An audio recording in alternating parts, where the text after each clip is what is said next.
negara-negara lain atau kelompok-kelompok lain yang berkepentingan untuk mencaplok Indonesia, tinggal hanya pakai kalkulator saja untuk menghitung berapa mereka bisa mengambil alih Indonesia.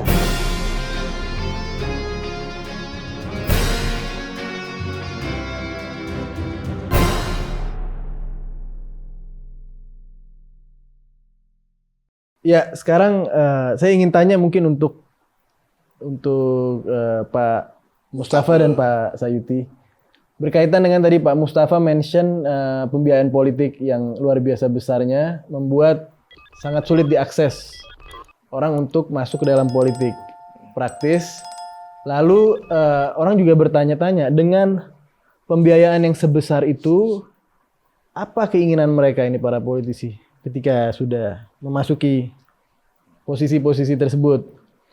Nah, mungkin kita ingin mendengar interpretasi dari Pak Sayuti dulu.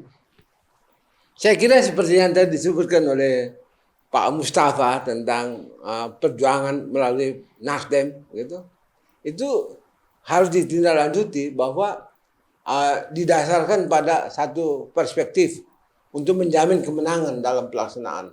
Itu kan yang tadi disebutkan bahwa melalui Nasdem itu bisa diterapkan.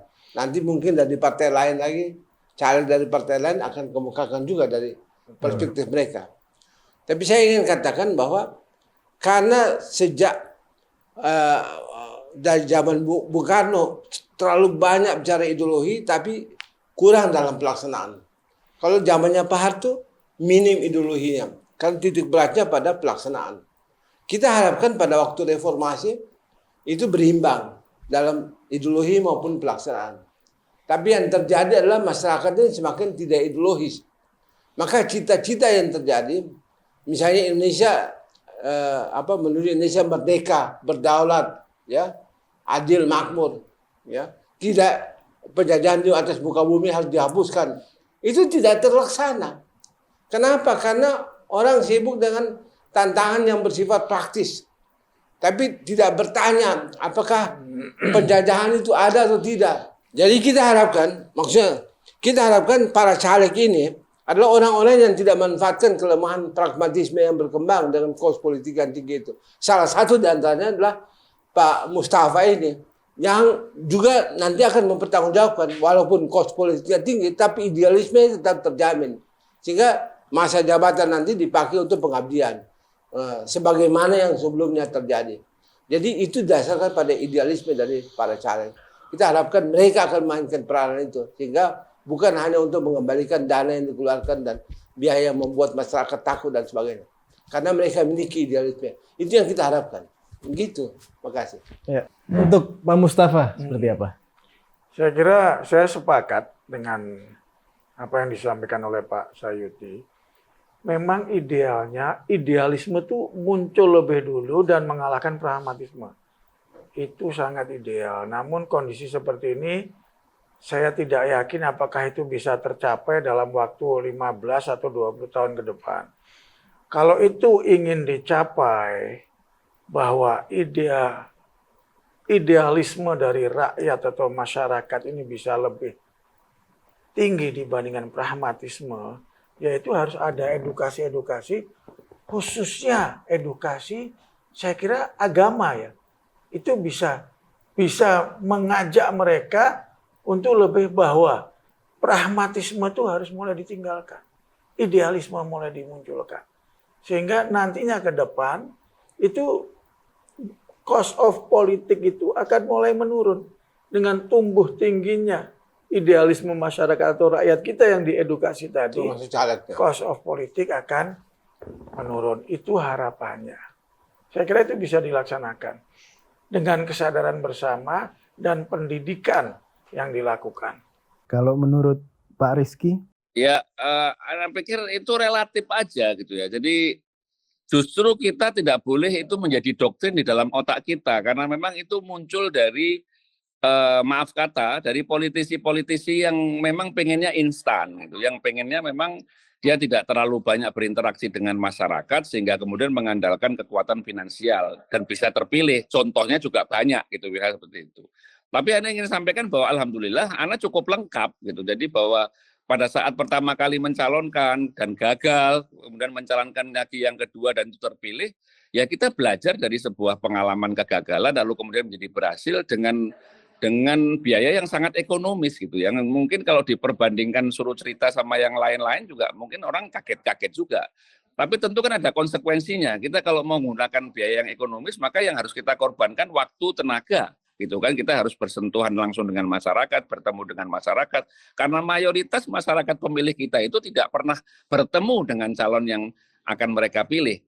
Bertemunya dengan siapa? Dengan tim sukses. Nah, kalau tim sukses ya pasti mahal. Kalau misalnya seperti itu konsekuensi yang bisa terpilih tapi pasti mahal karena kita membentuk tim, kita membentuk lembaga konsultan, menggunakan relawan dan lain sebagainya. Kalau mau murah bagaimana? Ya kita korbankan waktu dan kita punya tenaga untuk bersinggungan langsung, berjabat tangan langsung dengan masyarakat. Ada cost-nya tapi jauh lebih murah. Ana ingin contohkan misalnya ya, Ana pada saat awal-awal di periode awal itu ya karena idealisme yang tadi Anda sampaikan, dan Anda waktu itu usia juga masih muda, ya kita bertemu di rumah penduduk, hanya bertemu dengan 10, 15, 20 orang yang warga sekitar situ, satu hari bisa 20 sampai dengan 30 pertemuan lompat dari rumah ke rumah orang, yang kita juga orang itu dikunjungin aja sudah senang. Apalagi kita cuma bantu konsumsi untuk beli kopi yang mungkin cuma ratusan ribu lah, 200, 300 ribu, beli gorengan, beli kopi, beli teh, sudah cukup. Tapi itu harus kita lakukan secara konsisten dan mereka ini adalah pemilih langsung yang kita temuin yang selalu kalimatnya tidak pernah ada calon anggota DPR RI sampai datang ke rumah saya. Ini ada hubungan emosional yang terbangun. Tapi begitu periode yang kedua, ada konsekuensi posisi Ana di internal partai. Karena begitu yang pertama Ana berpikir tentang mensukseskan diri Ana, dan itu bisa fleksibel mungkin Anda melakukan itu. Pada periode-periode selanjutnya karena kita sudah punya jabatan, ada tanggung jawab lain. Kita juga harus membina partai. Nah, pada saat membina partai tentu cost-nya bertambah. Kita harus berpikir tentang masalah siapa anggota DPR provinsi yang akan kita bantu, kita dorong untuk bekerja bersama-sama. Siapa DPRD kabupaten kotanya di dapil Anda yang harus juga bekerja bersama-sama. Tentu yang tadinya cost untuk 1 orang jadi 3 orang ini kan jadi bertambah gitu kan. Kita kemudian mensosialisasikan 1 orang sama mensosialisasikan 3 orang dan di dapil Anda itu ada 25 daerah pemilihan tingkat kabupaten gitu kan yang itu harus bersama-sama.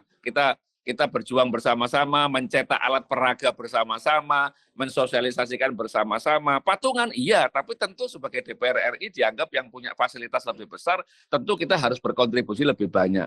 Nah, kondisinya perbedaannya di situ yang Ana kira menimbulkan pembengkakan anggaran. Tapi sekali lagi, soal masalah efisiensinya atau segala macam tergantung kita.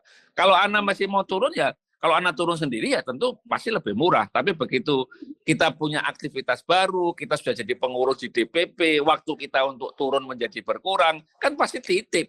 Nah kalau sudah namanya titip, itu pasti menjadi bengkak. Nah ini yang Ana pikir banyak orang hanya ingin menyampaikan bahwa kos politik tinggi tanpa menjelaskan kenapa bisa tinggi. Padahal bisa juga murah.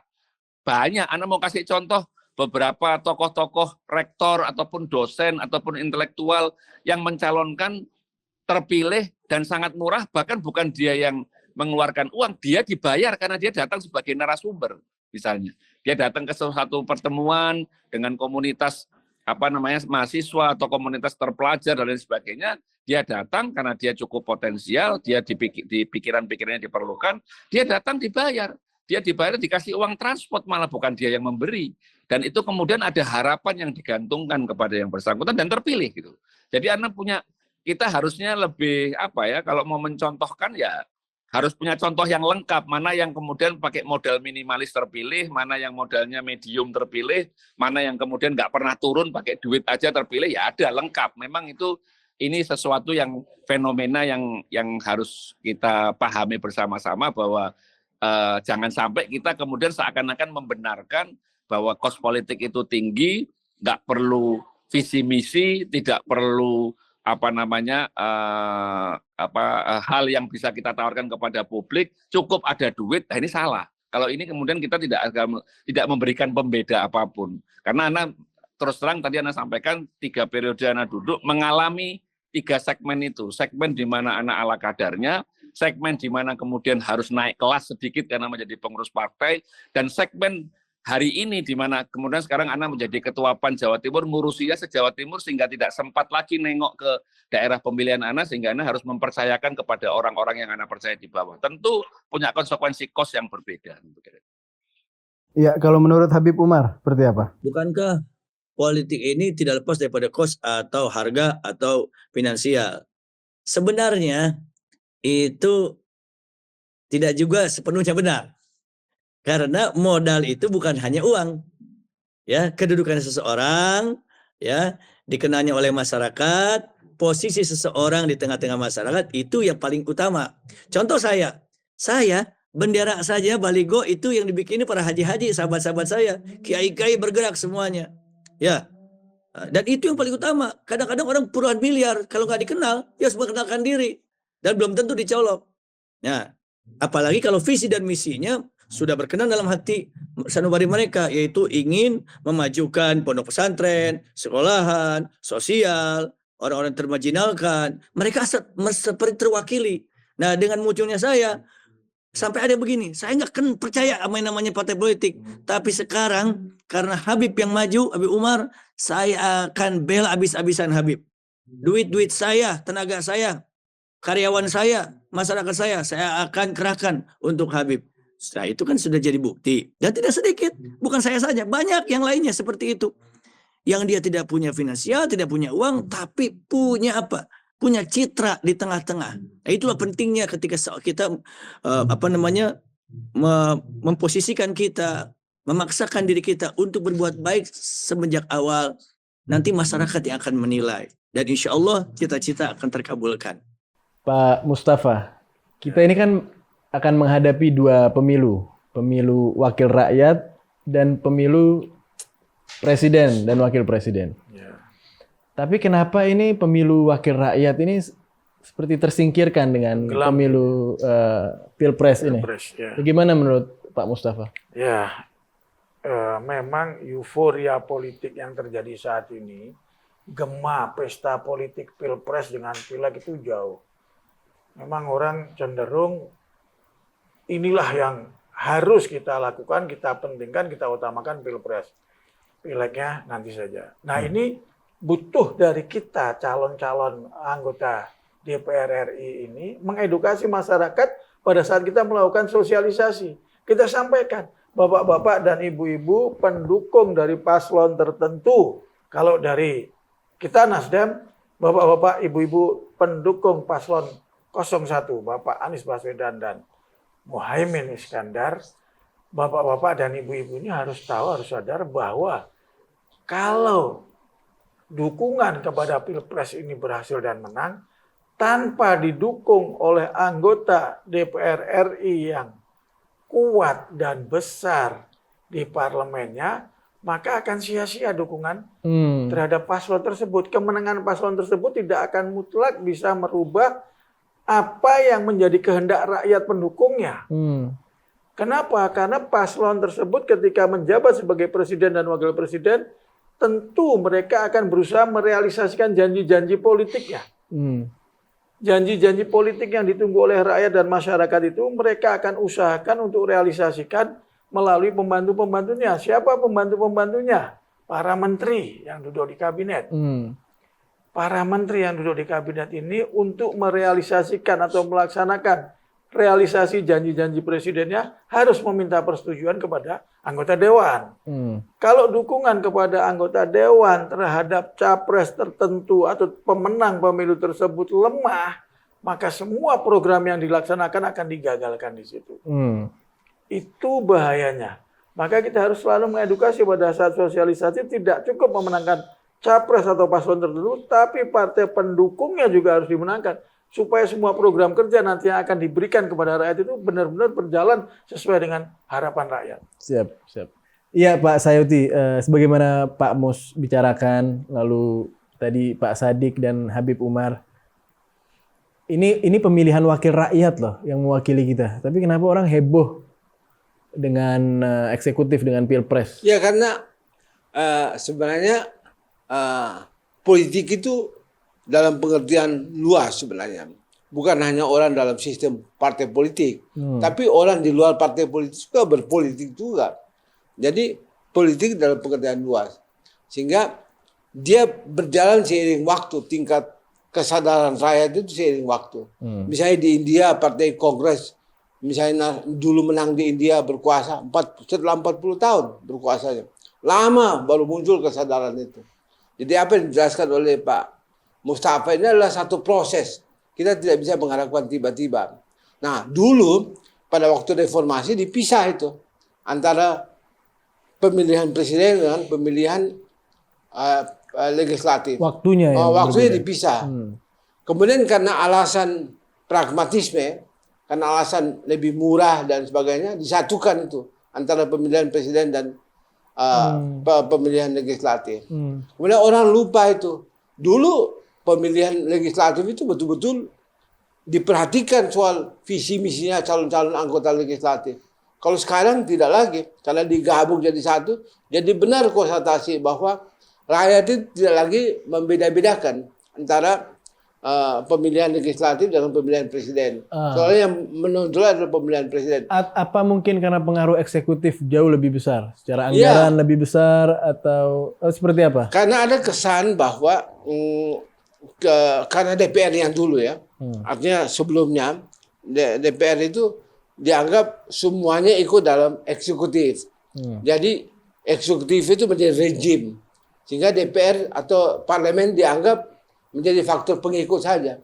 Tapi kalau misalnya kepemimpinannya itu bagus, kepemimpinan presiden yang ke depan ini bagus, maka dia bisa akan menggunakan DPR itu dengan perbedaan-perbedaan dinamika politiknya dan sebagainya. Dengan visi misi mereka itu bisa bermanfaat buat kehidupan berbangsa dan bernegara. Kalau kita lihat sebelumnya, bukan di masanya Pak Mustafa, tapi sebelumnya kalau kita lihat bahwa cenderung pihak legislatif itu artinya seragam sikapnya, masa bodoh bisa dibilang, lahirnya undang-undang Omnibus Law dan sebagainya itu seperti itu. Jadi dianggap mengikuti saja apa yang diikuti diteken. Padahal sebenarnya kalau legislatif itu berperan efektif, mereka bisa menjadi kekuatan penyeimbang terhadap eksekutif. Bisa menjadi penguatan check and balance, itu bekerja. Ini sekarang tidak terjadi. Jadi makanya eksekutif kuat. Nah, eksekutif kuat dianggap bahwa negara itu terdiri dari eksekutif. Padahal tidak. Kita gunakan sistem check and balance, di mana eksekutif hanya salah satu di antara 3 cabang kekuasaan. Ya, 1 legislatif, 2 eksekutif, dan 3 yudikatif. Siap, luar biasa. Nah, sekarang Pak Rizky, bagaimana Pak? Ya, setuju. Sekali lagi Ana mau sampaikan, alhamdulillah Ana melewatin 2 proses itu. Proses di mana antara pileg dengan pilpres dipisah, dan kemudian proses di mana pileg dan pilpres digabung. Karena itu dimulai pada tahun 2019. Bagi Ana secara pribadi, Ana sebenarnya kurang cocok menyerentakkan antara pilpres dengan pileg, karena ini adalah 2 lembaga yang mempunyai 2 kewenangan yang berbeda, yang mempunyai 2 fungsi yang berbeda, yang mempunyai 2 cakupan wilayah yang berbeda. Jadi kita harus punya juga cara bagaimana berkomunikasi dengan masyarakat untuk membedakan itu, karena mereka kemudian seringkali, ini kan dulu sebetulnya digaungkan oleh partai politik besar gitu kan, yang berharap bahwa elektoral calon presidennya itu bisa berpengaruh kepada elektoral partainya.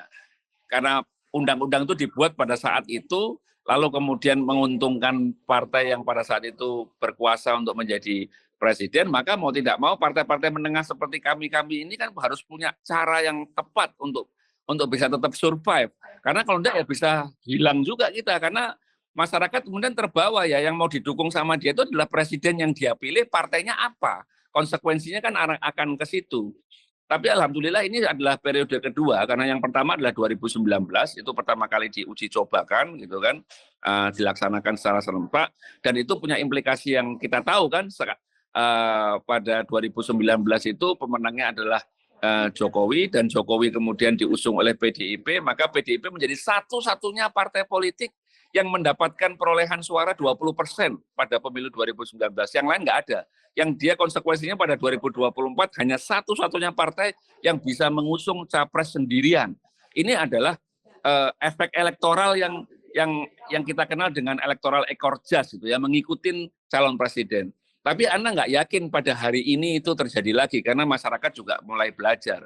Jadi semua sudah kemudian mengatakan bahwa yang namanya presiden itu adalah pemilihan personal, yang daerah pemilihannya itu adalah Indonesia secara umum, sementara DPR, legislatif, itu adalah pemilihan lokal yang dia punya daerah pemilihannya terbatas, yang dia punya kewenangan setiap dan kewajiban setiap 3 sampai dengan 4 bulan sekali itu harus berkunjung kepada konstituennya, masyarakatnya. Bahasa yang Ana pakai di dalam sosialisasi Ana untuk membedakan dua aspek ini adalah Ana sampaikan bahwa Ana sampaikan bahwa pilihan partai Ana adalah Prabowo misalnya seperti itu kan, itu adalah keputusan partai Ana. Tapi di sini saya hadir sebagai calon legislatif. Yang saya punya kewajiban kalau terpilih dalam 3 sampai 4 bulan, itu pasti saya turun ke sini untuk mendengarkan aspirasi dan menghimpun problematika masyarakat untuk saya sampaikan kepada eksekutif. Tapi saya ingin pastikan sama Anda semua, siapapun yang Anda pilih di dalam proses kontestasi Pilpres ini, yang Anda pilih itu saya pastikan tidak mungkin datang ke sini seperti saya ini. Kapanpun tidak akan datang. Kecuali di sini ada peresmian proyek-proyek strategis negara. Mungkin akan diresmikan, segala macam, baru presiden datang, itu pun sebentar peresmian, lalu dada-dada konvoy. Beda dengan DPR, kita perlu buka wacana itu. Kalau DPR, konstitusinya mewajibkan setiap 3-4 bulan sekali, kita memang disuruh datang. Makanya itu kemudian daerah pemilihannya itu kecil-kecil. Ada, kalau tingkat kabupaten cuma 5 kecamatan, tingkat provinsi ada 2 kabupaten, 3 kabupaten, tingkat pusatnya ada 5 kabupaten. Tapi kalau presiden ya RI se-Indonesia ini daerah pemilihannya, sehingga itu adalah silakan ini Amiril Mukminin gitu kan, yang mau Anda pilih, yang memimpin Anda semua ya pilih aja seperti yang Anda mau. Tapi kalau mau cocok dengan pilihan saya, ya saya memilihnya Prabowo dari Partai Amanat Nasional. Jadi ini kita harus bedakan, dia boleh pilihannya berbeda dengan pilihan kita, dan itu tidak mengurungi hubungan emosional kita dengan mereka karena hubungan yang sudah 15 tahun Anda bangun. Anda pikir itu. Lanjut ke Habib Umar. Bagaimana Habib? Memang ini agak prihatin ya untuk sekarang, bahwa kebanyakan masyarakat terfokus kepada pemilihan presiden ketimbang pileg. Padahal dua hal ini adalah penting dua-duanya, ya. Namun mungkin keresahan tersebut berasal dari sebuah harapan dari masyarakat.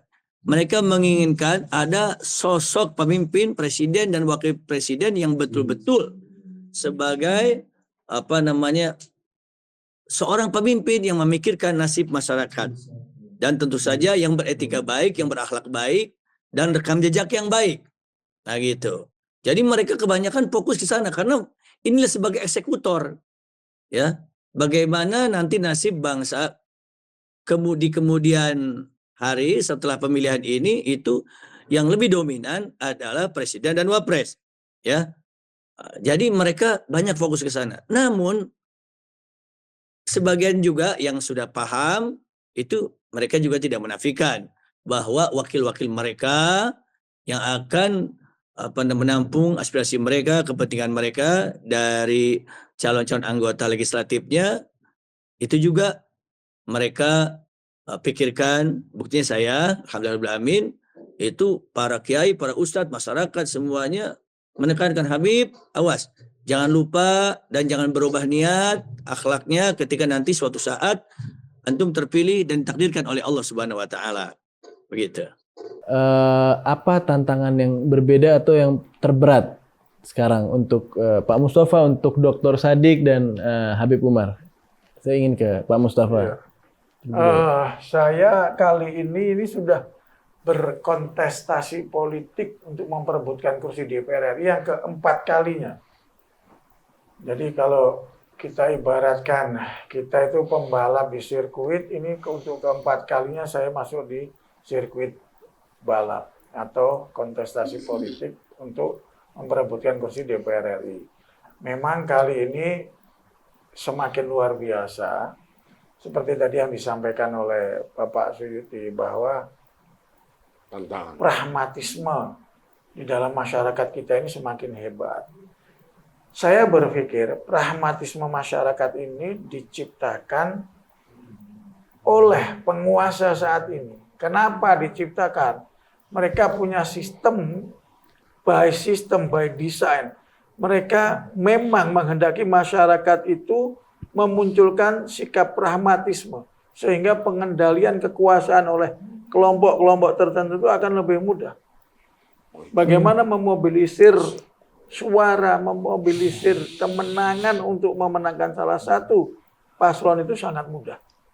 Itu tantangan yang terberat. Memang sangat berat. Karena kita tahu berdasarkan hasil-hasil survei yang dirilis sebenarnya disampaikan, saya mendengar ini dari hasil survei internal Partai Nasdem. Tentunya kita membayar surveyor yang kredibel karena Partai Nasdem kita tahu sendiri bahkan kantor pusat Partai Nasdem itu merupakan kantor pusat partai politik terbaik, termewah, terbesar di dunia. Di dunia? Partai Nasdem di dunia. Itu sudah pernah dibahas di majalah Times, New York Times, dan lain sebagainya. Otomatis surveyor yang disewa oleh Partai Nasdem adalah surveyor yang berkelas. Saat itu disampaikan, bapak-bapak caleg-caleg berdasarkan hasil survei kita, harga satu suara di DKI kisarannya 250 sampai 300 ribu. Kita bisa bayangkan ketika satu harga kursi di dapil kita itu 170 ribu suara, kalau satu suara berharga 250 ribu, kita ambil range rendahnya, bukan 300 ya. Itu bisa kita bayangkan berapa kos politik yang harus dikeluarkan untuk mendapatkan suara itu. Kita asumsikan 250 ribu, untuk 1000 suara sudah 250 juta. 10.000 suara berarti 2,5 miliar. 100.000 suara berarti 25 miliar. Padahal harga kursinya bukan 100.000 suara, tapi 175.000. Kita asumsikan orang tersebut punya ketokohan yang hebat, punya track record yang bagus, punya afiliasi dengan kelompok-kelompok yang bisa menunjang perolehan suaranya. Tetap saja berapa dana yang harus dia keluarkan untuk bisa mencapai harga kursi yang 175.000 tersebut. Itu saya kira tantangan terberatnya dan itu realita yang ada di lapangan saat ini. Jadi cost politiknya yang jauh dibanding yang dulu ya. Yang periode-periode itu yang menjadi terberat. Sehingga kenapa Jakarta ini dikatakan sebagai dapil neraka. Kenapa? Karena yang berkontestasi di Jakarta ini majority itu memang pemilik modal besar atau yang mempunyai keterkaitan dengan pemodal-pemodal besar. Di Jakarta ini itu sudah beredar lama sekali bahwa harga satu buah kursi DPR RI di Jakarta seharga minimal 50 miliar. Itu yang ada di DKI Jakarta. Sehingga kita bisa bayangkan siapa-siapa orang yang bisa mengakses kursi tersebut. Berarti tantangan terberatnya adalah kos politik yang luar biasa dan pragmatisme masyarakat. Itu kalau saya ingin senggol sedikit, kan udah nggak ada merit atau kelayakan seseorang sudah tidak ada lagi berarti. Lalu bagaimana kalau nanti mereka bekerja? Rata-rata kan quote unquote ingin mengembalikan modal politiknya, begitu. Makanya itu saya menghimbau kepada masyarakat, calon-calon politisi.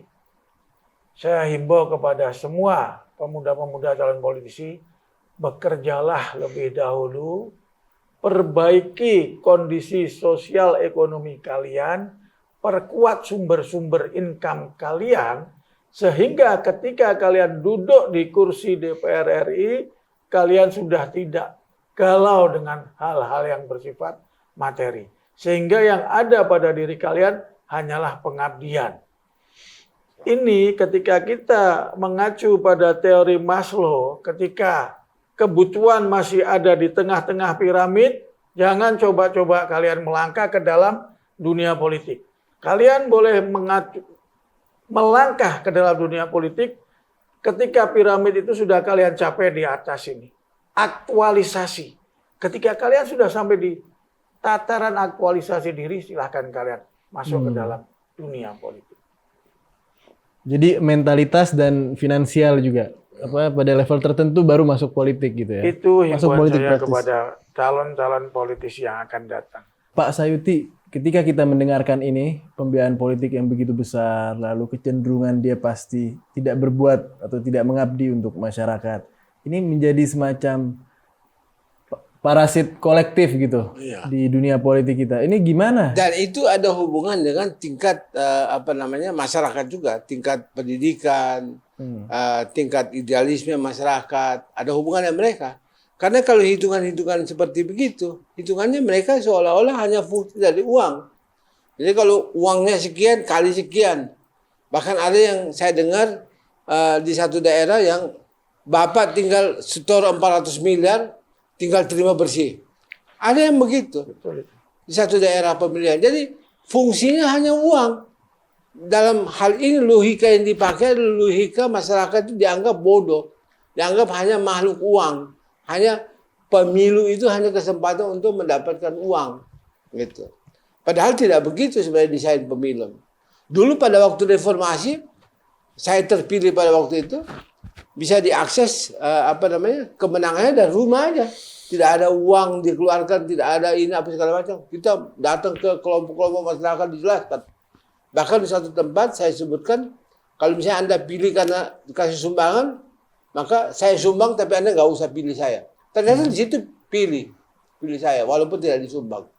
Jadi pada waktu itu memang idealisme bekerja. Semakin lama semakin merosot keadaan seperti yang disampaikan oleh Pak Mustafa. Dan ini membuat kita miris melihat keadaannya. Nah, kalau logikanya seperti itu, konsekuensinya adalah karena dia fungsi uang, maka negara-negara lain atau kelompok-kelompok lain yang berkepentingan untuk mencaplok Indonesia, tinggal hanya pakai kalkulator saja untuk menghitung berapa mereka bisa mengambil alih Indonesia. Nah, itu yang tantangan yang kita hadapi sekarang. Tapi tidak begitu, karena masyarakat juga berubah.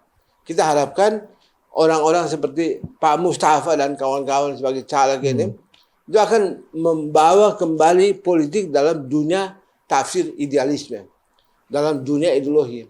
Sehingga kesadaran ideologi itu yang membuat biaya politik tidak dalam uang saja, tapi kepuasan dari cita-cita perwujudan peradaban dan sebagainya. Itu akan membuat Indonesia lebih punya harapan ke depan. Dan itu bukan tidak mungkin, karena pilihannya seperti sekarang. Di beberapa masyarakat dibilang bahwa kalau pemilu itu curang, maka taruhannya perang. Sudah muncul itu pikiran-pikiran seperti itu. Bahkan ada hasil survei di satu provinsi yang mengatakan bahwa pemilu curang itu akan bisa menciptakan disintegrasi bangsa. Mereka memilih untuk keluar dari Indonesia kalau pemilu curang. Jadi mulai muncul kesadaran. Karena apa? Karena taruhannya adalah negara. Karena orang menggunakan kalkulator untuk menghadapi para pemilih daripada menggunakan pemikiran. Tapi Indonesia tidak akan membiarkan itu berlangsung terus. Jadi menurut saya tantangan yang paling berat kita hadapi nanti adalah tantangan sekarang ini. Perubahan di mana Indonesia akan selamat atau hancur lebur dalam perhitungan degradasi karena faktor-faktor materi yang tadi disebutkan oleh Pak Mustafa. Nah, tapi mudah-mudahan itu tidak terjadi. Karena itulah tantangannya akan membuat menjadi terbalik keadaannya. Yang kita harapkan seperti itu. Saya kira itu. Siap. Ya, bagaimana menurut Pak Rizky? Ya, ada sambungannya dengan apa yang Anda sampaikan sebelumnya. Ya, Anda tanpa bermaksud menyalahkan pendapat dari narasumber yang lain bahwa fenomena pragmatisme di masyarakat punya implikasi terhadap Pilpres, Anda pikir iya. Karena apa? Karena dalam proses Pilpres ini kan interaksi dengan masyarakatnya tidak ada. Sehingga kemudian yang diturunkan itu adalah hal-hal yang berbau dengan target-target elektoral. Entah itu dalam bentuk hiburan-hiburan, entah itu dalam bentuk sembako, entah itu dalam bentuk apapun juga lah. Itu sehingga kemudian ekspektasi masyarakat itu menyamakan kita sebagai calon legislatif dengan capres dan cawapres sebagai calon di eksekutif. Nah ini Anda sambungkan dengan apa yang Anda sampaikan tadi. Maka tidak punya pilihan lain, kita harus jelaskan kepada mereka tentang dua kamar yang berbeda, kamar eksekutif dan kamar legislatif. Capek, ya capek memang. Mau tidak mau kita harus capek untuk memberikan penjelasan itu. Ya ada untungnya, ya ada alhamdulillah karena Anda sudah punya hubungan selama 15 tahun dan konsistensi dari perolehan suara pribadi Anda dari periode pertama Anda memperoleh 34.000 pribadi, periode kedua 87.000, periode ketiga 110.000. Ya, tren kenaikan ini Anda paparkan kepada mereka, ini adalah sebuah konsistensi menjaga konstituen lama dan membuka konstituen-konstituen baru dengan cara seperti itu. Ya mungkin itu keuntungan ya, kelebihan yang Anda miliki sehingga Anda pada saat berhubungan dengan mereka kan, saya ini kan dulu tahun 2014 calon presiden saya juga Prabowo, Anda pilihnya PDI karena Anda di basis merah di Blitar, Kediri, Tulungagung itu basisnya PDIP dan basisnya Pak Jokowi juga di sana. Kan nggak ada masalah kan, tetap saya berhubungan di sini, ada story-story yang bisa Anda ceritakan kepada mereka. Yang sekali lagi Anda sampaikan kuncinya adalah ya kita mau capek, mau lelah, mau menjelaskan, mau punya track record yang bisa dipamerkan. Jadi saya kira hal-hal seperti itu yang Anda ingin sampaikan. Ada pengaruh? Ada. Tapi bisa dicarikan solusi? Bisa. Kuncinya apa? Ya masalah tadi itu. Kita harus ceritakan tentang masa lalu kita, bahwa kita memang alhamdulillah sekali lagi Anda yang bersyukur sama Allah, bahwa Anda mengalami proses berbeda pilihan dengan konstituen Anda, pendukung-pendukung Anda di pemilu sebelumnya, dan hari ini mayoritas misalnya katakanlah karena dominasi sekarang pasangan 02 agak leading gitu kan, sehingga kemudian Anda lebih bisa masuk di tengah-tengah mereka karena pilihannya sama kebetulan dengan mereka. Jadi Anda tidak merasa terganggu dengan situasi ini, tapi itu pun juga tidak mengurangi keinginan Anda untuk menjelaskan bahwa ini kamar yang lain, eksekutif legislatif mereka harus paham gitu. Bahwa mereka memilih berbeda sama Anda, bahkan Anda pada kuis, Anda satu mantum, di dalam komunitas pemilih Anda itu, Anda sampaikan sama mereka, partai saya memilih Pak Prabowo dan Mas Gibran. Sekarang saya mau tanya di dalam forum ini, karena kita sudah terbiasa, Anda punya slogan namanya satu kata satu hati, apa yang diucapkan itu betul-betul apa yang ada di dalam hati pemilih-pemilih Anda, sehingga terbangun pas seduluran satu kata satu hati di Jawa Timur 6, Kediri, Blitar, Tulungagung itu. Anda mau sampaikan, konsep dari satu kata satu hati itu yang sampean sampaikan itu betul-betul ada di dalam hati. Maka saya mau katakan, kalau partai saya mendukung pasangan 02 Prabowo Gibran, saya mau tanya ada nggak di ruangan sini yang tidak dukung pasangan 02? Dengan konsep satu kata satu hati, saya minta Anda jujur, yang jujur saya kasih hadiah. Karena itu yang beda sama Anda.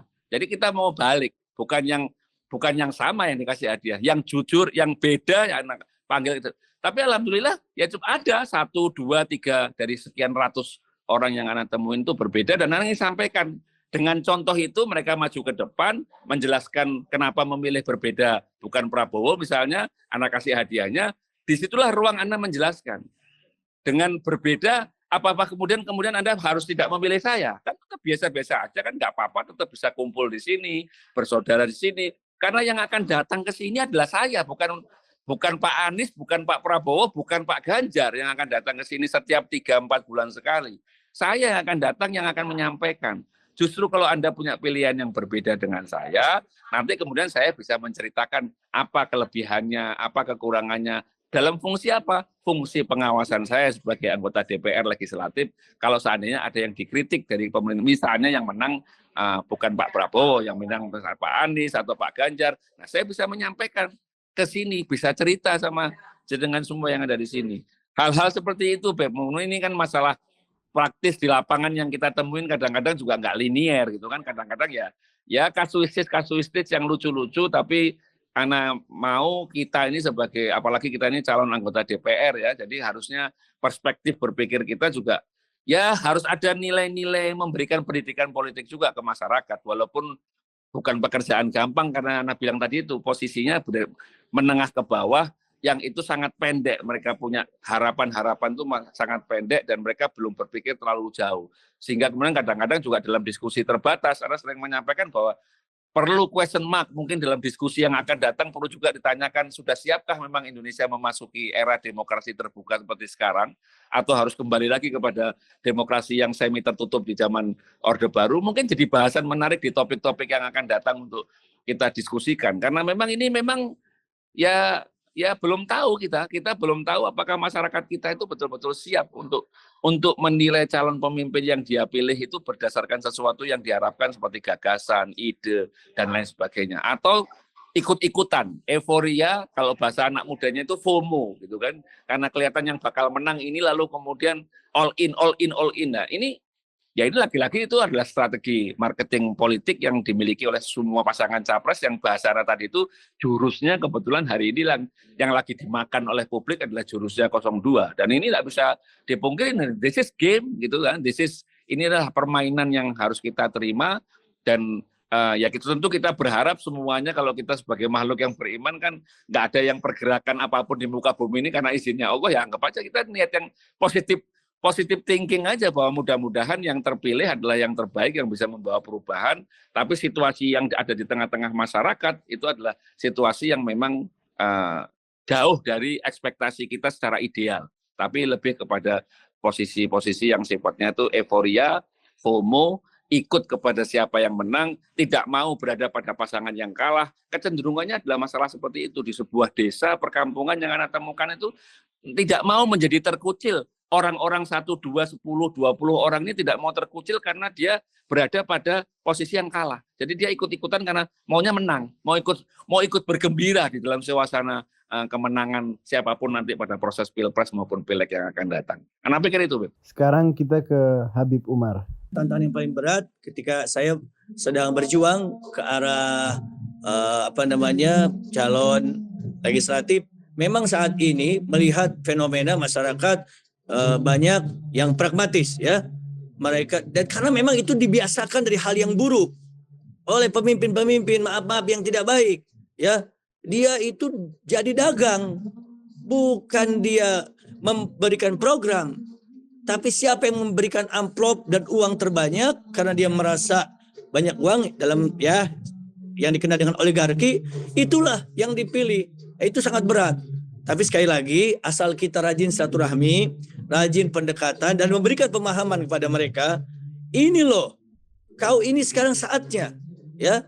Kalau kau tidak benar, kau hanya mengambil yang sepintas, keuntungan sepintas sesaat, nanti kau akan dapati seperti itu. Tapi kalau kau benar-benar memilih, menyeleksi siapa yang layak dan pantas untuk mewakili keinginan, harapan kalian, apa itu pendidikan, sosial dan lain-lainnya, maka sekarang saatnya itu terus. Nah, makanya kepada rekan-rekan yang memang sudah memiliki motivasi baik ya, sahabat-sahabat kita nih yang ada di sini nih, ya sudah, itu aja tanamkan itu aja. Kamu insya Allah kalau pilih saya ini niat saya loh begini, ya program saya seperti ini, ya doakan biar saya dapat taufiq dan hidayah, selalu terbimbing dan tegur saya. Dan nanti kita akan bikin sebuah kantor cabang-cabang aspirasi ya, tempat-tempat bisa daerah ini. Nah, nanti di situ kita akan berjumpa. Apa dengan cara silaturahmi, apakah dengan cara doa bersama atau apa. Nah, di situ kita keinginan masing-masing disampaikan. Nah, kita nanti akan ramu di paripurna dan lain-lainnya. Seperti itu aja. Nah, bagi saya yang penting kita yakin dan jelaskan kepada mereka, dewasakan masyarakat, gitu. Bahwa ini baik, ini tidak baik. Yang dilakukan dengan cara memberi uang dan sebagainya, itu penyogokan diharamkan oleh Allah Ta'ala. Ya, tapi kalau sudah jadi, memang saya akan menyalurkan hak-hak Anda yang ada di pusat. Bukan hanya finansial, tapi apapun kepentingan yang itu diperlukan oleh masyarakat. Dialog yang istimewa dan kita banyak belajar dari diskusi kita dari tadi. Mungkin kesan-pesan terakhir dari Pak Mustafa, apa ajakan untuk kita ini menitipkan amanah pengabdian untuk Pak Mustafa? Ya, terima kasih. Saya menghimbau kepada semua masyarakat, khususnya yang ada di Jakarta Pusat dan Jakarta Utara. Kita tahu bahwa kesempatan kita untuk memperbaiki nasib diri kita, nasib keluarga kita, nasib kerabat kita, nasib rakyat bangsa dan negara kita hanya ada 5 tahun satu kali. Jangan pernah sia-siakan kesempatan tersebut. jangan pertaruhkan, jangan jual, jangan gadaikan kesempatan yang bisa memperbaiki nasib saudara dengan harga yang murah. Gunakan hati nurani, gunakan akal sehat, bahwa pemilihan yang saudara lakukan nanti pada tanggal 14 itu menentukan nasib keluarga kita, kerabat kita, bangsa dan negara kita.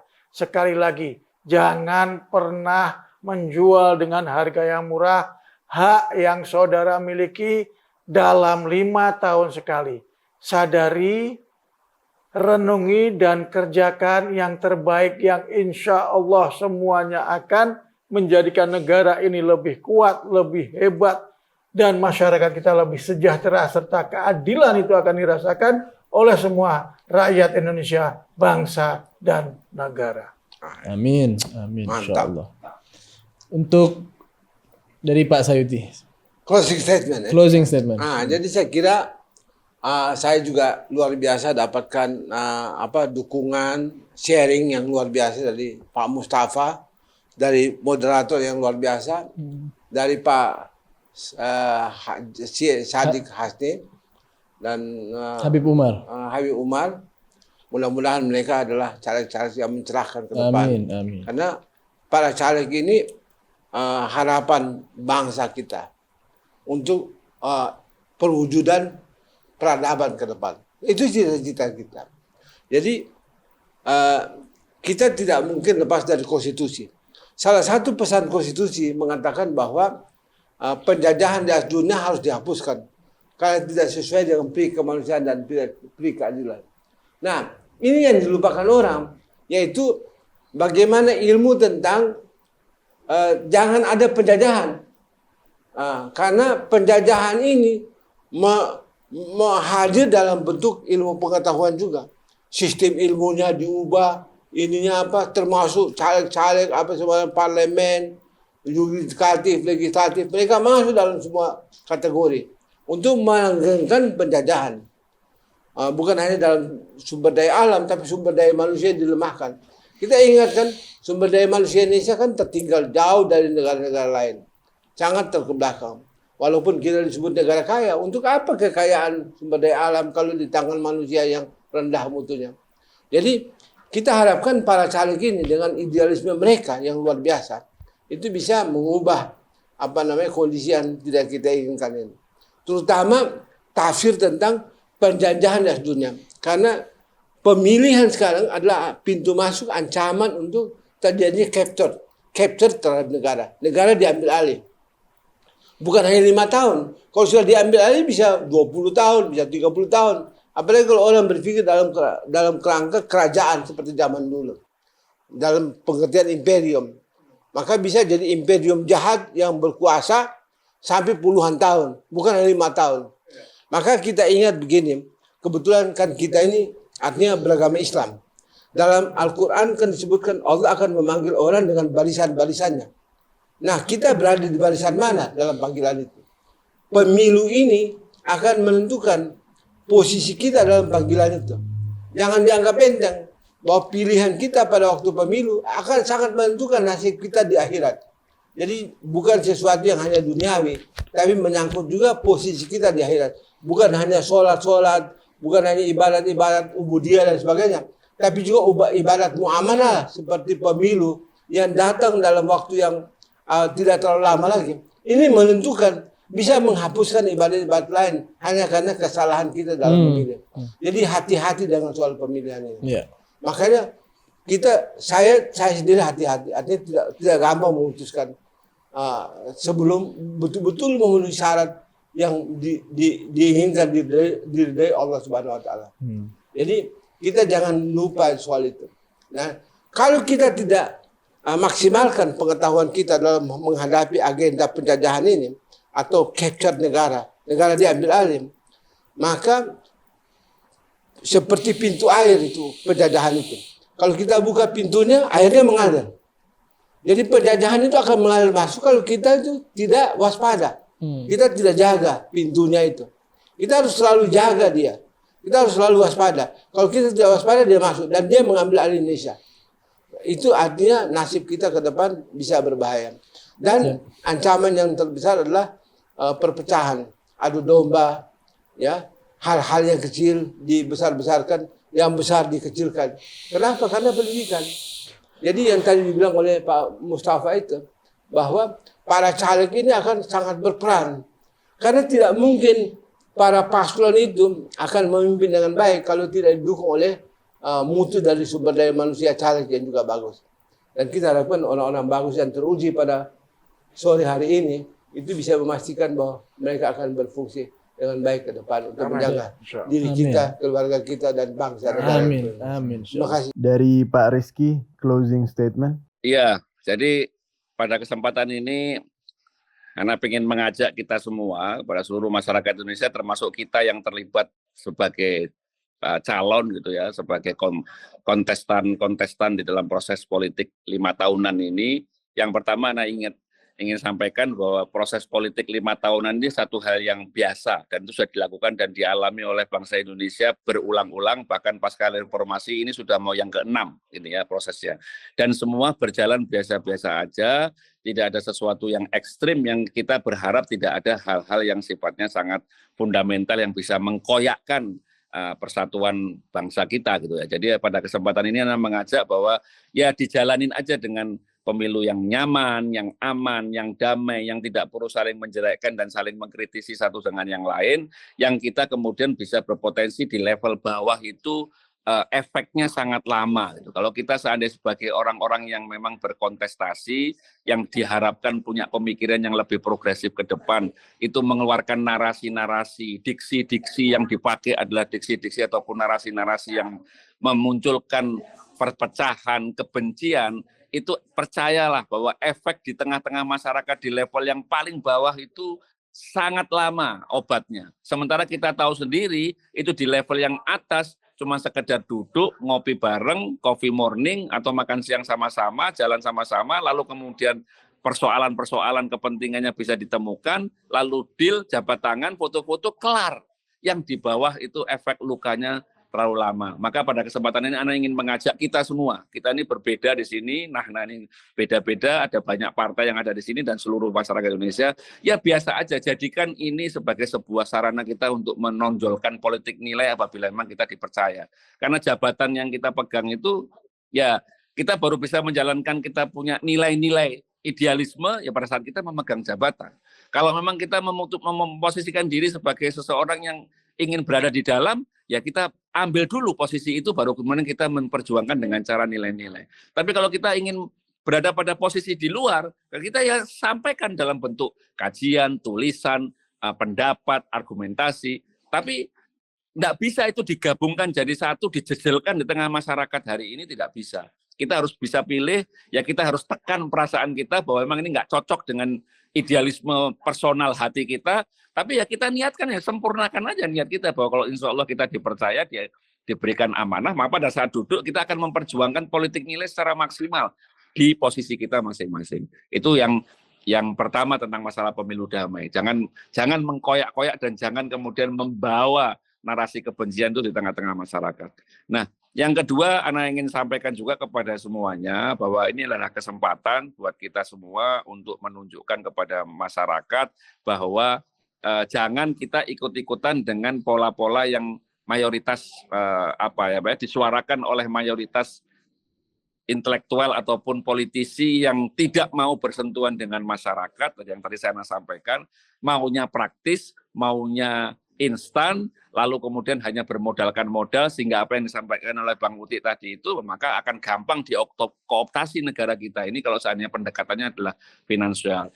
Ana bisa jamin bahwa masih banyak masyarakat kita itu yang mau disentuh secara personal, masih banyak masyarakat kita itu yang mau didatangi secara emosional, yang itu hubungannya bisa terbangun setelah sekian lama, yang seperti Ana sampaikan, jenjang yang Ana lakukan dari mulai angka 30-an ribu, 80-an ribu, 100 ribu, itu adalah sebuah jenjang yang Ana jalanin dengan sungguh-sungguh gitu ya, tidak mudah gitu, susah, tapi ya itu Ana jalanin dengan sebuah sebuah rute yang rutenya itu ya bersentuhan langsung dengan masyarakat, tetap menyesuaikan diri dengan kondisi masyarakat, dan kemudian bisa memberikan cerita-cerita tentang bahwa kondisi kita ini tidak seperti yang mereka alami atau tidak seperti mereka bayangkan, bahwa kalau sudah jadi DPR maka jadi dewa yang bisa menyelesaikan semua persoalan. Ya kita perlu, karena yakinlah kalau seandainya kita meniatkan itu, Allah juga pasti memberikan pertolongannya kan dalam semua perjalanan kehidupan kita ini. Entah dari mana hidayahnya, tapi kalau seandainya kita sendiri sudah apatis lalu ikut-ikutan, oh ternyata ya cukup dibayar aja masyarakat pasti milih, ya itulah yang akan terjadi. Ya prasangka-prasangka itulah yang akan jadi tengah-tengah masyarakat. Apakah kita ingin menjadi orang yang memposisikan diri cari yang instan-instan, atau kemudian kita juga mau untuk kemudian bersusah-susah untuk memberikan pendidikan politik walaupun sedikit yang bisa diserap oleh masyarakat, tapi sedikit pun itu ada manfaatnya. Kalau air di sebelah sungai yang arusnya deras, kalau kita menjadi kerikil-kerikil kecil-kecil aja untuk menahan derasnya air itu, Anda pikir pasti ada manfaatnya, dan kita berlindung sama Allah aja supaya kita nggak ikut-ikutan terseret arus yang mungkin kita asumsikan hari ini kurang tepat gitu ya. Dan yang terakhir, yang ketiga, Anda pikir jangan estimate sama masyarakat Indonesia.